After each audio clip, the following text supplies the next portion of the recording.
ओम नमः शिवाय। हर हर महादेव। आज से दोबारा सावन महीना, पवित्र महीना शुरू हो गया है। कल अमावस्या तिथि थी, अधिक मास की समाप्ति हो गई है। अब 3 साल बाद ही अधिक मास आएगा। आइए, जो अब तक आप सावन महीने या अधिक मास में भोले बाबा को जल अर्पण नहीं कर पाए हों, या आपके पास समय नहीं हो, बहुत लोगों के पास आजकल समय नहीं रहता है, कहते हैं हमारे पास मंदिर जाने का समय नहीं है, तो आप क्या कीजिए, अपने अंगूठे के नाप से शिवलिंग लाकर अपने घर पे रख दीजिए। ध्यान रखिएगा, तुलसी के गमले में नहीं रखना है, बाकी तुलसी के गमला छोड़ के कहीं भी रख दीजिए।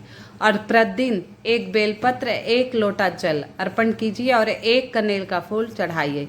इससे आपके जीवन में बहुत विशेष लाभ होंगे, सारी मनोकामनाएं पूर्ण होगी। ये आप घर पर कर सकते हैं। अगर आप सभी मेरे वीडियो पहली बार जो आया हो, मेरी आवाज़ पहली बार सुन रहा है, कृपया मेरी वीडियो को सब्सक्राइब एवं लाइक कीजिएगा। और जो आपको भोलेनाथ का सबसे प्रिय नाम हो, कमेंट द्वारा लिखकर बताइएगा। भोलेनाथ के अलग अलग नामों को लिखकर कृपया बताइएगा। आइए, अब हम उन उपायों के बारे में बात कर लेते हैं जो आज से शुरू होंगे। कभी भी कर सकते हैं, आज से शुरू होंगे, आज से ही ये उपाय हमें करना चाहिए। इनमें से कोई सा उपाय आप आज कर लीजिए, और नहीं कर पाए तो दूसरे दिन, जिस दिन आपको समय मिले, आपकी छुट्टी रहे, समय मिले, सुबह से शाम तक कभी भी शिव मंदिर में आप जा सकते हैं, उपाय कर सकते हैं। वैसे सबसे विशेष तो प्रदोष काल होता है, या सूर्योदय के 1 घंटे के अंदर उपाय किए जाने वाले विशेष लाभ होते हैं। 1 लोटा शुद्ध जल ले लेना है और 5 बेलपत्र, अपने घर का जल शुद्ध और 5 बेलपत्र। मंदिर जाइए, 5 बेलपत्र आप शिवलिंग पर चढ़ा दीजिए। एक गणेश जी पे, अशोक सुंदरी पे, माता गौरी को 5 आप शिवलिंग पर चढ़ा देना और 1 लोटा जल शिवलिंग पर डालिए। श्री शिवाय नमस्तुभ्यम, श्री शिवाय नमस्तुभ्यम, श्री शिवाय नमस्तुभ्यम। आपकी मनोकामना पूर्ण होगी। आइए दूसरे उपाय की तरफ चलते हैं। दूसरे उपाय में आपको 5 बेलपत्र लेने हैं। कितने? 5। आज सभी उपाय में आपको 5-5 ही बेलपत्र लेने हैं। और बेलपत्र ऐसा लेना हो दिखने में सुंदर सा हो, कटा पिटा नहीं हो, खंडित नहीं हो। भगवान भोलेनाथ पर कोई भी चीज़ खंडित नहीं चढ़ती है, कटी पिटी नहीं चढ़ती है, तोड़ फोड़ के नहीं चढ़ती है। तो 5 बेलपत्र लेना है हमें सुंदर सा, और 5 ही हमें पीपल के पत्ते। किसके? पीपल के पत्ते। पीपल के पत्ते एकदम मुलायम होने चाहिए, ऐसे नहीं टाइट वाले, मुलायम पत्ते। 5 पीपल के पत्ते ले लीजिए, 5 बेलपत्र। और आपको लेना है तांबे का लोटा। तांबे का लोटा साफ रहे, और अपने घर से ही शुद्ध जल भर लीजिएगा। तो क्या क्या लेना है आपको? 5 बेलपत्र, 5 पीपल के पत्ते और तांबे के लोटे में जल भर लेना है।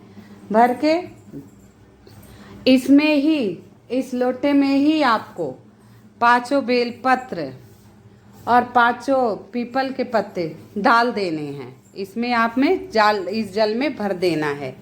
और 1 खाली पात्र अपने घर से ले लीजिए, कटोरी ले लीजिए, कुछ भी ले लीजिए, ग्लास, वैसे चौड़े मुंह का ही पात्र लेना। और समी के पेड़ के पास जाना है, आपको समी के पेड़ के पास जाना है। और जो आप घर से खाली बर्तन लाए हैं, जो आप घर से खाली बर्तन लेके आए हैं, उसे समी के पेड़ के नीचे ऐसी जगह रखिए जहाँ जल आप डालेंगे। खाली बर्तन को आप पात्र समी पेड़ के नीचे रख दीजिए। और जिस पात्र को हम भर के लाएं, जिसमें जल 5 पीपल के पत्ते, 5 बेलपत्र डाल के जो पात्र हम लाए हैं, उसे भी लेके जाएंगे। और वो खाली पात्र को हम समी पेड़ के नीचे रख देंगे।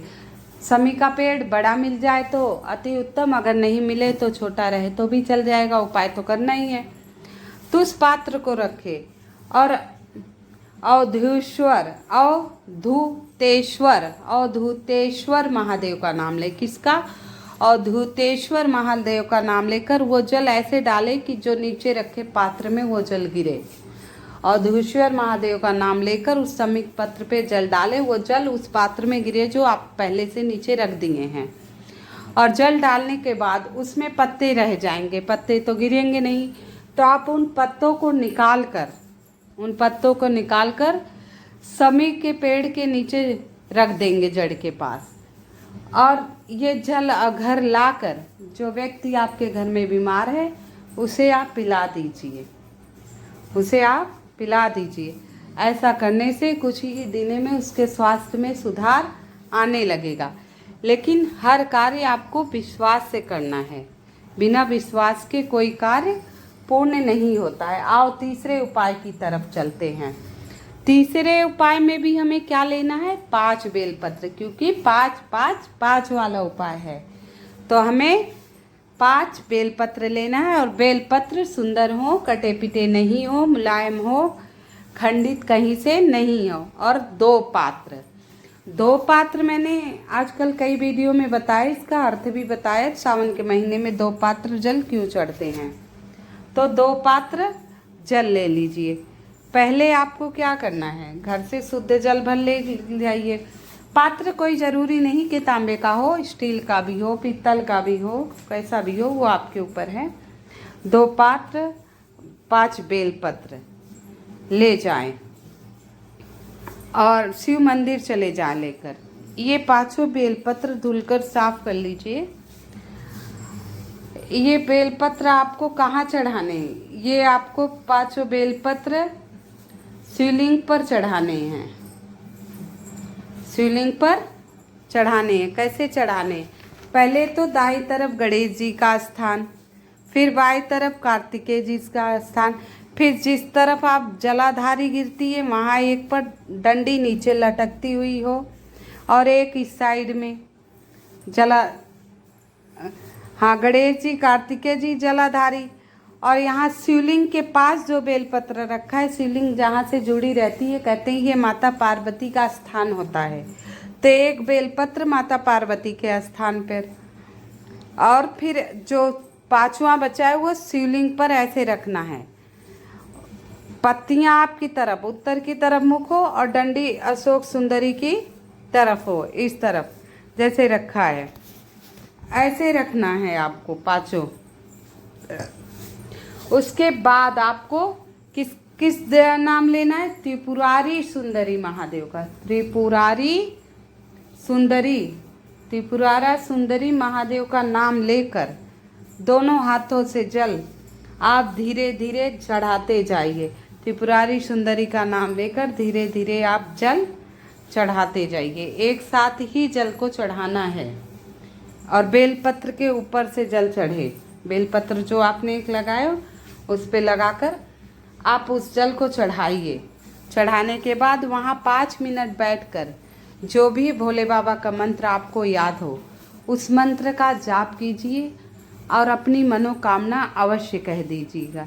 ऐसे करने से आपकी सारी मनोकामना पूर्ण हो जाएगी। आइए हम चौथे उपाय की तरफ चलते हैं, जो सबसे आखिरी है, चौथा उपाय। इस उपाय में आपको धतूरा लेना है। क्या लेना है? धतूरा लेना है। धतूरा तो मिल ही जाता है आजकल, धतूरा ले लीजिए। हाँ, धतूरा ध्यान रहे कहीं से मतलब कीड़े वगैरह नहीं लगे रहे, कहीं से सूखा नहीं रहे, साफ बढ़िया साबित हो। और क्या लेने हैं? 5 बेलपत्र। क्या लेने हैं? 5 बेलपत्र।